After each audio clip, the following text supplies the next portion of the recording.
ఆత్మ సాధన కూడా సాధించలేరు. కాబట్టి ఫస్ట్ చేయాల్సిన పని ఏంటంటే, ఎక్కువ మంది ఆ ప్రశాంతత పోగొట్టుకునేది ఎక్కడంటే, ఒక సంఘటన జరిగినప్పుడు దానివల్ల ఆ స్పాట్లో ప్రశాంతత ఉండదు. అంతవరకు సహజం ఎవరికైనా. కానీ అది జరిగిపోయిన తర్వాత చాలా కాలం వరకు దాన్నే తలుచుకుంటూ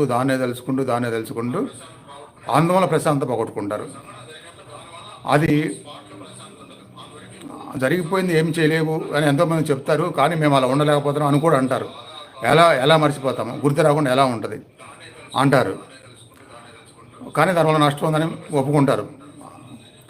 కాబట్టి అలాంటి వాళ్ళు ఏం చేయాలంటే, ఒకటి ఆధ్యాత్మిక మీద ఇష్టం ఉంటే, బలవంతంగా లేదు, అది ఇష్టం ఉంటే దాన్ని సరైన రీతిలో మొదలుపెట్టి దాంట్లో కూడా ఒక రీసెర్చ్ లాగా మొత్తం ధ్యానము, ఆత్మజ్ఞానము అన్నీ ఆ బిజీలో పడిపోవాలి.